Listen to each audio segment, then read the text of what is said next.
이해운 후보자 갑질 의혹이 있지 않습니까? 그 출발점은 저희 TV조선이 단독 보도해드렸던 인턴 보좌진의 녹취록이었습니다. 그리고 오늘 조금 전 주진우 의원이 폭언 녹취를 하나 더 공개했습니다. 들어보시죠. 기가 막혀서. 핸드폰으로는 검색이 안 되는 게 얼마나 많은지 알아? 그것도 몰랐단 말이야? 너 언론 담당하는 애 맞니? 아니 그 지금까지 몰랐단 말이야? 너 모바일 버전이라는 거는 요약본, 축약본이야. PC 버전에. 몰라 그걸? 너 그렇게 똥오줌을 못 가려? 뭐 모르겠어? 아, 말 좀 해라! 이해운 후보자의 갑질에 대해서 제가 이제 앞으로 몇 건 더 고발을 할 예정입니다. 이해운 후보는 지금까지 드러난 사실만 하더라도 장관으로서 자격이 없습니다. 이재명 대통령이 진명 철회를 하든 아니면 이해운 후보자가 자진 사퇴를 하든 빨리 문제를 해결해야 된다. 성신 부장님, 이 폭언 논란도 이제 도덕적 영역을 넘어서 사법의 영역으로 넘어가게 됐군요. 오늘 고발도 했습니다. 저 방금 들으신 저 녹취는 밤 10시 반쯤에 보좌진에게 전화해가지고 한 녹취랍니다. 앞서 보신 부동산 논란과 함께 어떻게 보셨습니까? 일단 방금 직전에 들었던 녹취 같은 경우는 저도 보좌진 생활을 했기 때문에 그렇죠. 의원으로부터 저 시간에 전화를 받을 수는 있습니다.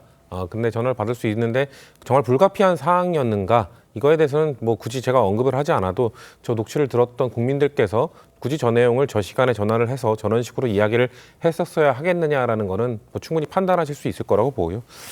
부동산과 관련해서는 아까 저희 당 의원님들의 이야기도 나왔습니다만 저희가 지금까지 나왔던 과도한 증여 의혹이라든지 투기 의혹, 갑질 의혹 이런 것들은 사실 인사청문회에서의 정책 검증까지 그래도 좀 기다려주겠다. 뭔가 정책 검증을 위해서 인사청문회까지 후보자가 해명하겠다고 하니 그때까지 기다려주겠다고 했습니다만 이 정도면 거의 그냥 범법행위라는 것이 드러난 것이 아닌가라는 저는 개인적으로 판단을 하고요. 사실 이런 것과 관련돼서 이 직계존속의 위장전입은 국토교통부에서 정하고 있는 그 공급지수 교란행위고요. 네. 작년 4월에 이것도 대대적인 점검을 했을 때 거의 250건 가까이 적발이 됐습니다. 그리고 그 사람들 전부 다 처벌을 받았죠. 그렇군요. 그리고 이런 것 증가들이 계속 증가하고 있습니다. 이런 건들이. 만약에 이 공직 후보자에 대해서 이런 건에 대해서 이 사람은 괜찮았다. 지금 결혼하고 혼인신고를 하지 않았기 때문에 이거는 괜찮았다고 하면은 국민들께 다 알려준 겁니다. 자, 앞으로 이런 그 직계존속의 위장전입을 할 때는 이런 식으로 피해갈 수 있습니다라는 걸 알려주는 거 아니겠습니까? 예. 전 그렇기 때문에 법적 처벌을 아주 냉엄하게 더 중하게 받아야 된다고 생각을 하고요. 그렇기 때문에 우리가 아까 봤던 청약 취소뿐만 아니라 징계 그리고 10년간 청약 제한 다 적용받아야 되는 사안이라고 봅니다. 그래야 지금 이 청약과 관련되어 있는 범법 행위들이 일반 국민뿐만 아니라 이런 고위공직자에게도 엄하게 적용될 수 있다는 것들을 국민에게 알려드리는 그런 효과도 있다고 보기 때문에 반드시 필요하다고 보고요. 제가 아까 말씀드린 것처럼 적어도 의혹 단계에 있었다면 저희가 그래도 인사청문회까지는 기다려주고 거기서 후보자의 해명과 이런 것들을 들을 수 있었다고 봅니다만 저는 이거 국토교통부에서 그렇게 오래 걸리지 않고 빠르게 이 행위에 대한 해석이 나올 거라고 보거든요.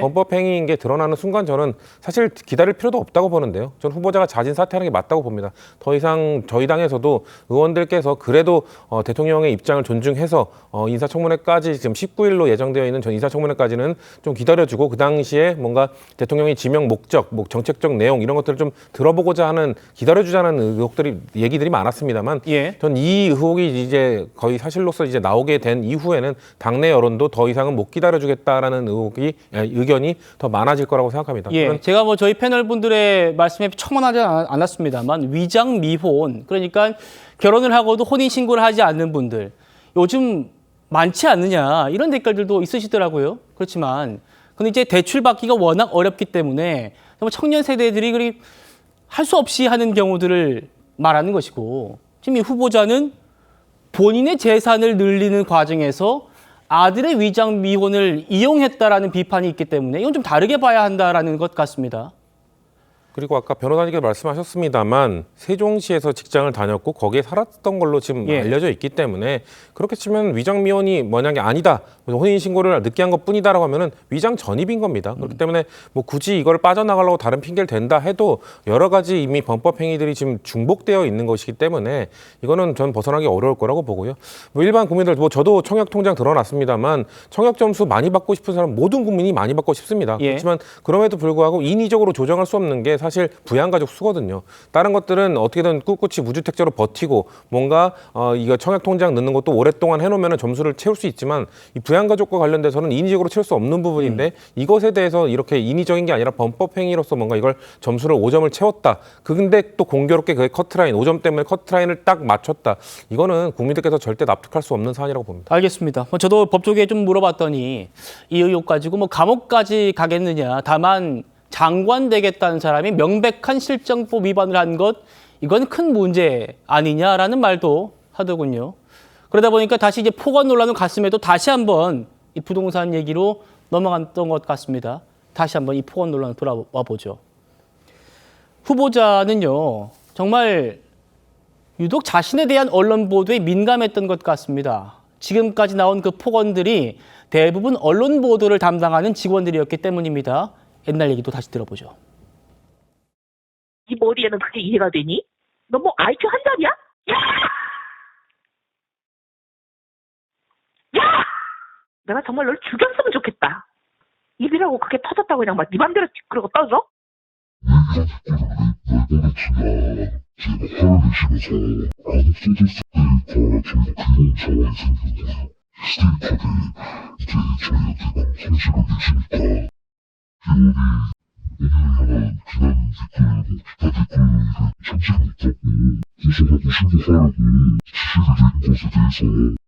한 24시간 새벽 모니터링을 했어요.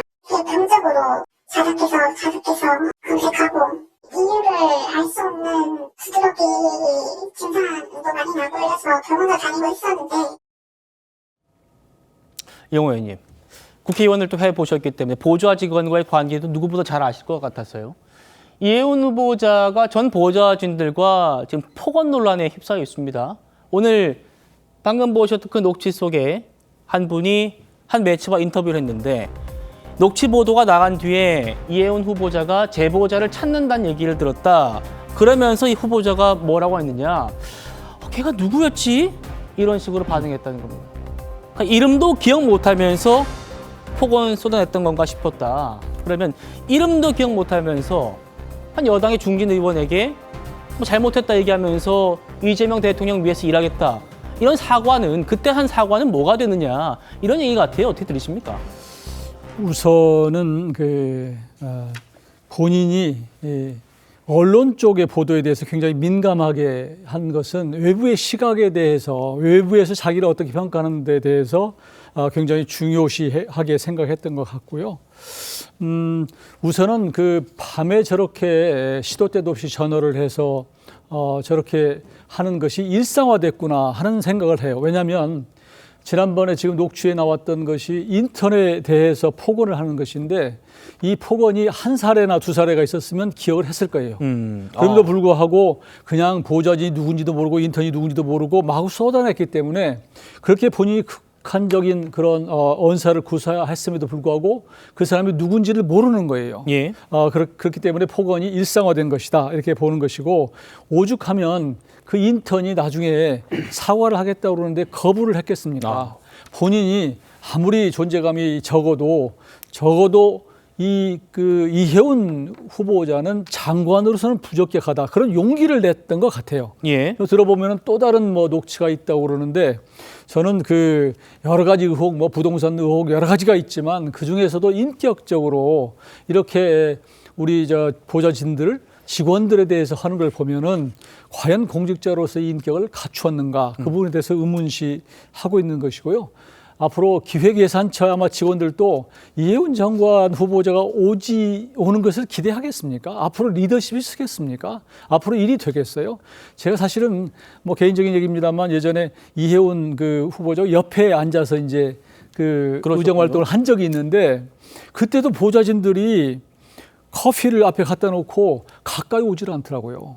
그리고 굉장히 어려워하고 하는 모습을 봤었을 때 아니 이렇게 보좌진하고 가깝게 하지 않지? 이런 생각을 했는데 나중에 우리 보좌진한테 물어봤더니 거기 유명해요. 이런 얘기를 하더라고요. 그래서 이런 부분에 대해서 평가는 이미 난 것 같고 저는 녹취 한두 건만 갖고도 이분이 인격적으로 적어도 공직 최고의 자리로 가는 것은 안 맞다. 저는 그렇게 말씀드리고 싶습니다.